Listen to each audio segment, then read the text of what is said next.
Hello. Hey guys. Um, this is a beauty of being a second video. And I'm thinking about doing a series about being. In this video, I'm wanting to respond and build upon the last video. So, in the first time I was talking about the beauty of being, I wanted to cover a difference that I feel is important when doing disability motivation. And it could be that this series is basically disability motivation one, and now this is part two. And so I was trying to explain the difference between business motivational content and a new niche on YouTube that I want to start that is focused on things that are already done. And so a little play on words because I'm saying more than doing. And I'm saying being is more important instead. But really, when you be who you really are with your distinct personality, your approach, and when you know that you are loved, you're lovable, you have a lot of potential, and all of this good sort of stuff, you begin to realize what you're already doing. That's really fantastic. Good start. But I made a mistake in the way I was talking, kind of right in the middle of the video. And I was saying, if you listen to all the advice about disability that is out there, then you could be very stressed out. I don't know if I said go to a hospital, something like that. And I want to respond to that as kind of a commentary on that first video, build upon it. But it's just an example that I believe making YouTube videos is going to be better for me as someone who likes to talk. And I want to teach people some of the things I've learned. But the thing is, if I only write it in a book, then maybe nobody will hear about the book or read it. And the other problem is that it may take me 20 years before I actually get to publishing any content. And so, what I would rather do is just wing it, talk, do my best. And again, this is the third video that I've ever made, so I'm not super experienced with uh, making videos. And I'm also, just so you all know, I'm not a medical personnel in any way. At this point, I'm not even a medical assistant. I have not taken very many chemistry or biology classes. I am not a counselor, not a therapist, not a doctor. So this is just my opinion or my lived experience. And for those of you who have watched the first two videos, you will know that I'm on the autism spectrum and I have bipolar disorder, but I'm like 30, so I have a little bit of experience dealing with the uh, symptoms, if you will, of those things that are maybe more challenging to deal with. So, anyway, what I want to respond to is that phrase in that video of if you listen to all the disability stuff, and I switched the two. If you listen to all the business stuff, then you might be very stressed. And I guess the reason that I may have covered in that second video about more specifically a bipolar perspective, but I'll try to just run through it for the sake of the being series, is that when you listen to people who are only talking about maybe the 80% of us in the very middle of the economy who are not really retired, not really kids, and maybe unskilled 18 to 20-year-olds. We're talking about the 80% of people that are, well, give or take 20%, but the people who could work full time probably need to work full time to pay their bills and they're adults. There are people, though, who I'm talking to who are, you got the bell curve, and these people are either elderly, aged, or um, they have a disability, physical, maybe blindness. They're in a wheelchair, car accident, missing an arm, or something. And I'm so sorry.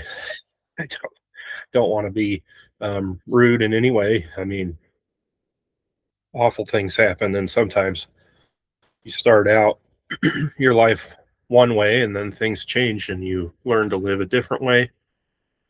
Or you're just in your 20s, just starting your career, and so the whole make $50 an hour in the middle class is just not somewhere you're at right now.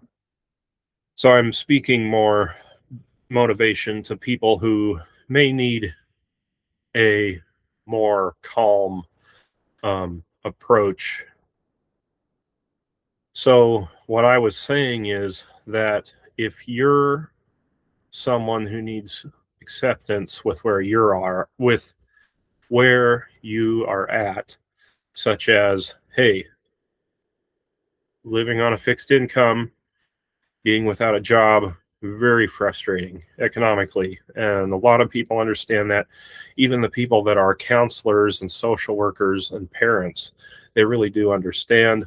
Sometimes they may want to challenge you to work more hours than you do right now, as pretty much all of society really is rooting for you, and they want to challenge you in that way. Um, but it may be that their approach to explaining that working can be good may be a little too harsh in the style of how they're explaining it, and it can be emotionally abusive in certain circumstances when a person who is on a fixed income, aged, or disabled, or really young, doesn't understand, like, that they're actually wanting the best for, well, I should say we all want to not starve, and so we all are united, really, in the fact that we want the economy to do well, we want kids to flourish, we want people to be taken care of when they get older, and we all want health care. And obviously, right now in the US, people are really believing that we need to make some changes in the economy and in the healthcare system to get things rolling a little bit more smoothly here. So, talking more about the subject of disability motivation, one of the things I wanted to try is a how are you doing question, but almost in the form of different wording, where it's like, what have you already done today?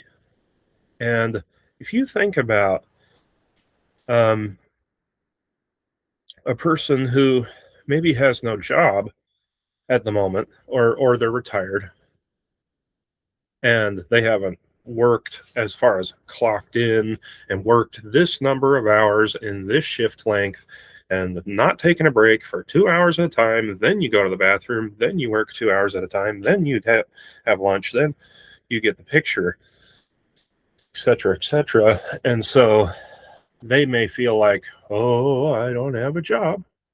But hold on and just think, you got out of bed, you went to the bathroom, and you probably took your meds in the morning, probably ate something, maybe several times. I'm guessing at least once a week you do a load of laundry, or at least make sure someone in your group home or a roommate or parents, you're trying to get things done.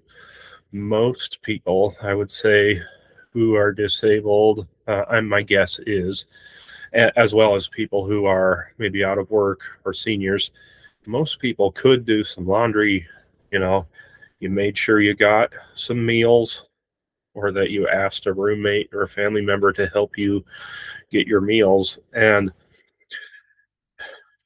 then there's the really small wins where you're breathing, You drank water today.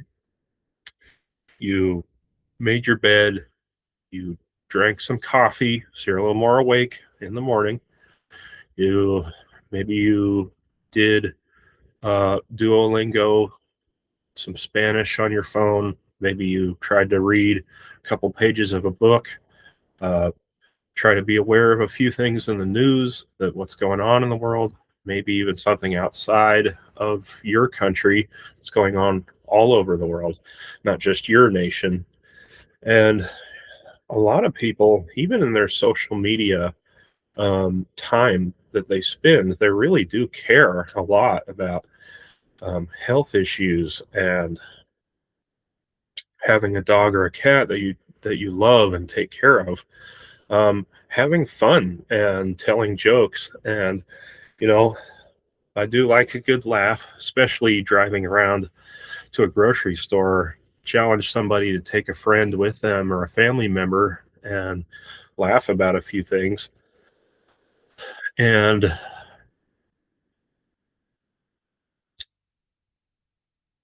so, what I would kind of label this in my mind, I like categories, labels to kind of explain what kind of idea is this, so to speak, in my brain of database.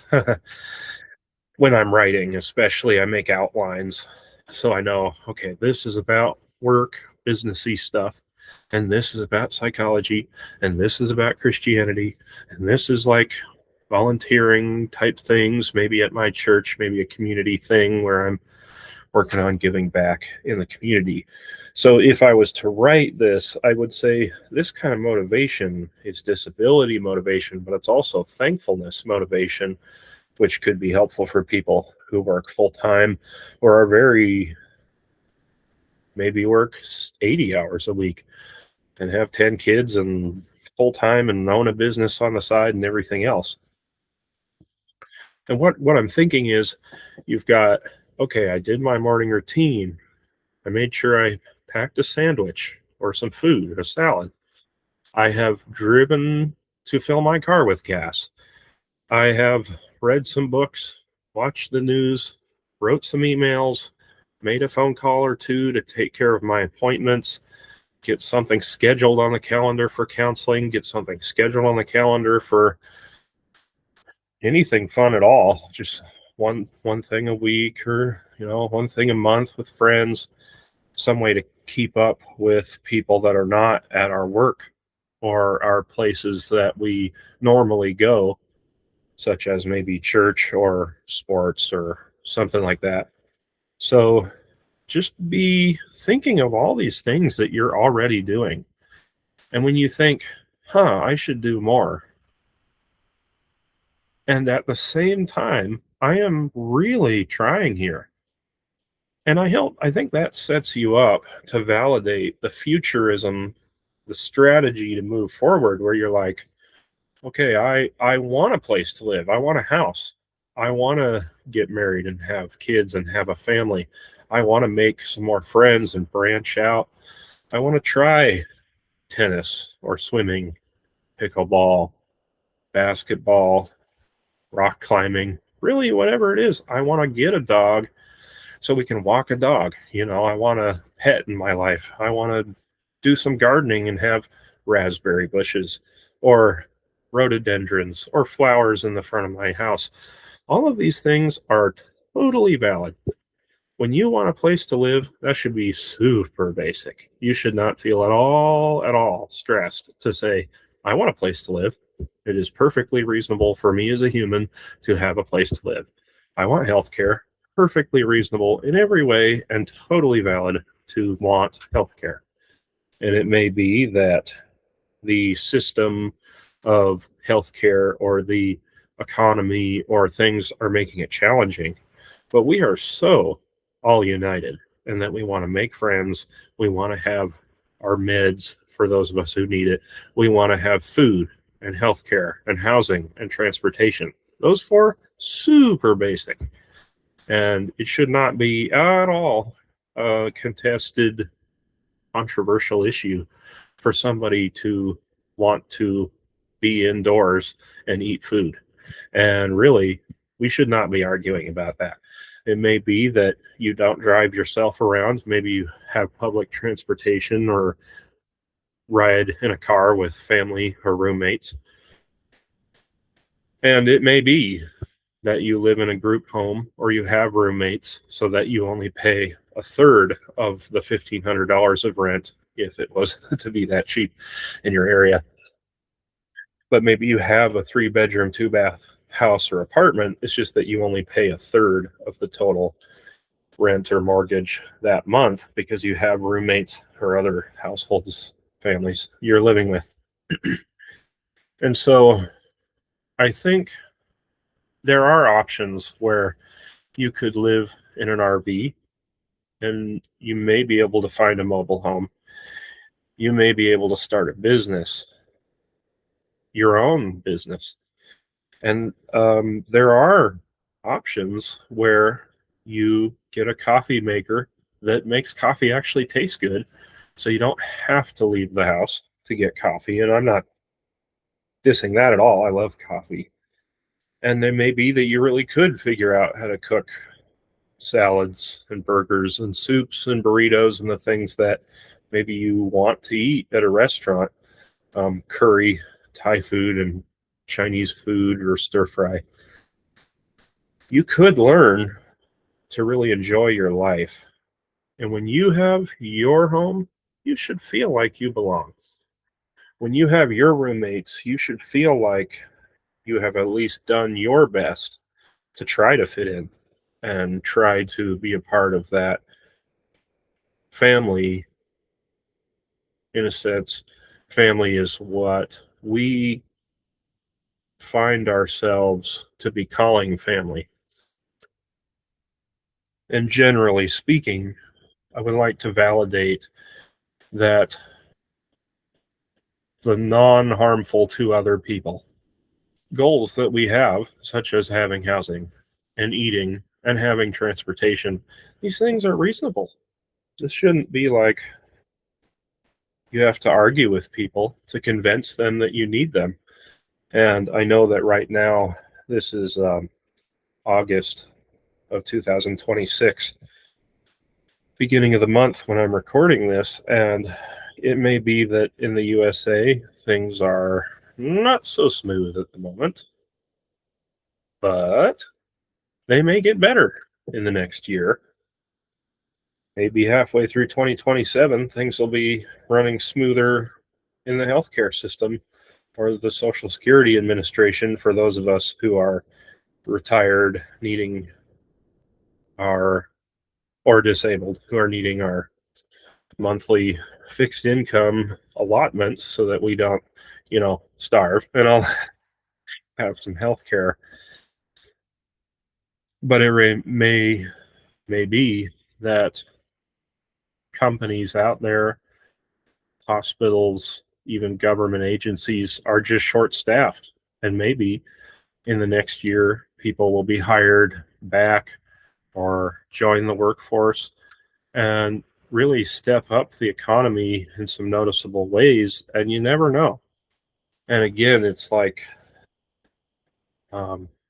Jung, the psychologist, I think he was, a friend told me he was credited for saying something like, you never know when you walk around a corner and meet a new friend. And that idea of possibility that things could go well. There is a thing that some people do where they think of things that could go wrong, catastrophize things, and what if this happens and then I trip and fall and I break my nose or whatever it is. What if? But on the other hand, maybe you go on a walk and the birds are chirping and the sun is shining and it's 80 degrees and it's perfect, and you get your steps in about half an hour, you're back home. You're thinking, ooh, blood's flowing, I feel good. Yeah.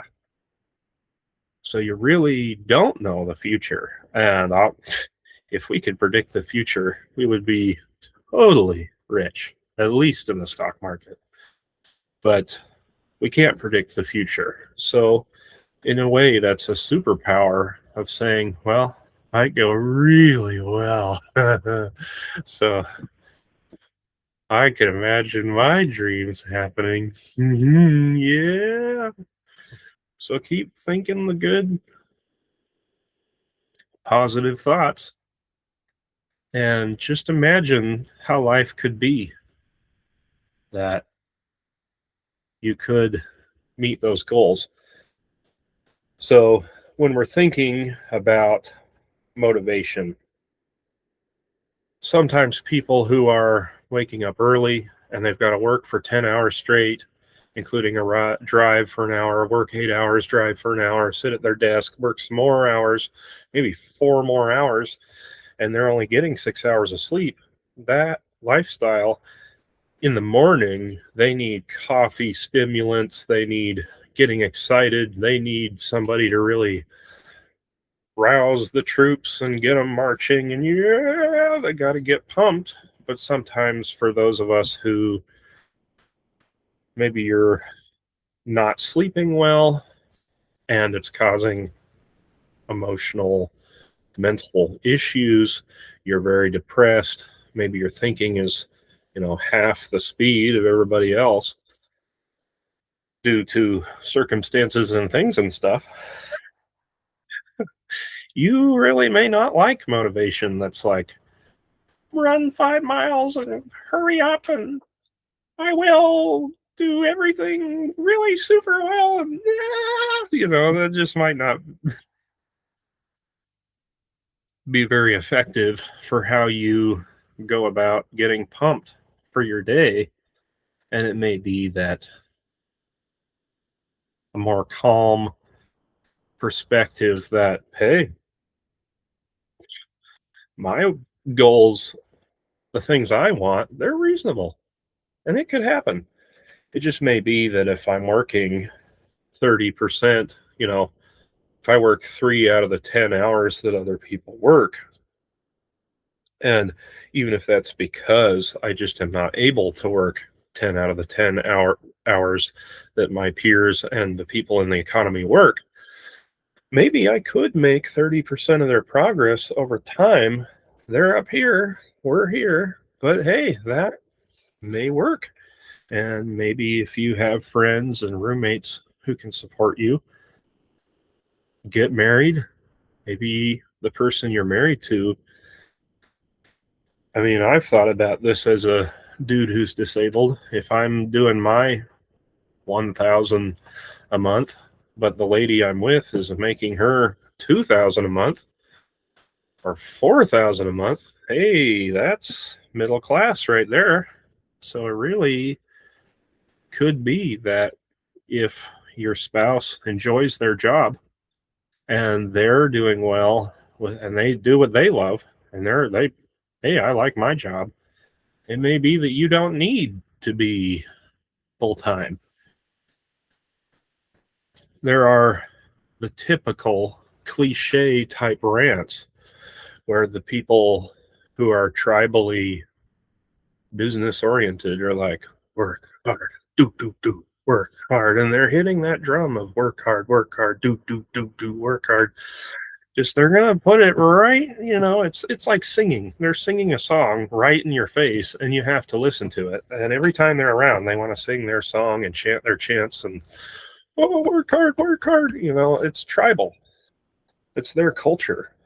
But there may be a subculture of people who are in the 20% of us who are alive. We have a nice brain that's able to think thoughts, but we don't work full time. And maybe we have a part time lifestyle. I know for me, I mow a few lawns, I rake a few leaves. I have 5 or 10 customers in a little yard work business, and I make some cash each month. And I drive around and I take myself shopping and get an ice cream cone once in a while, buy some coffee maybe in the morning, have a burrito sometimes or a burger, as you can tell. So I'm not saying that people with a part time lifestyle outlook on life are going to literally sit on their butt all day. Sounds boring. I don't want to do that. You're allowed to be happy and do some stuff and run some errands. Go with a friend at least once a week and try to get out of the house. Oh, pardon me. Got an alarm.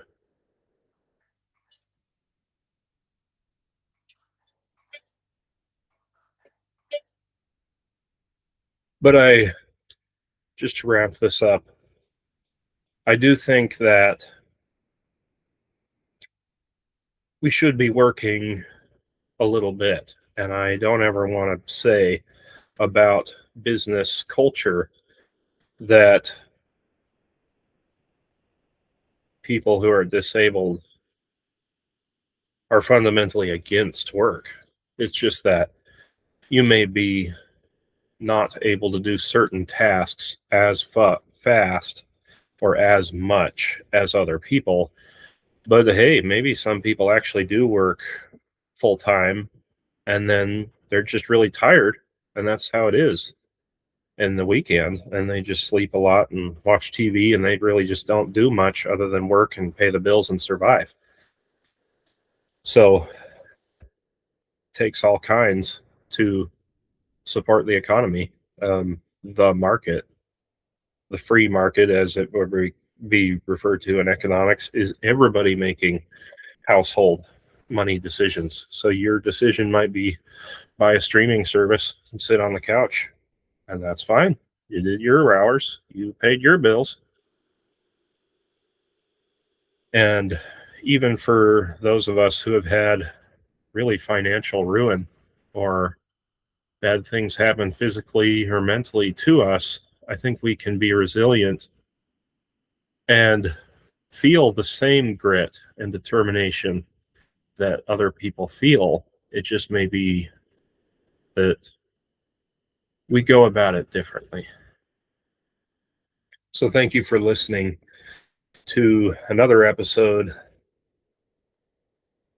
of Being with the theme there.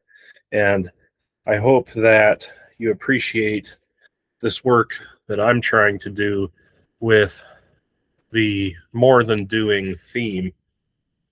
That it's not just about what you do, but who you are. And so be confident in yourself.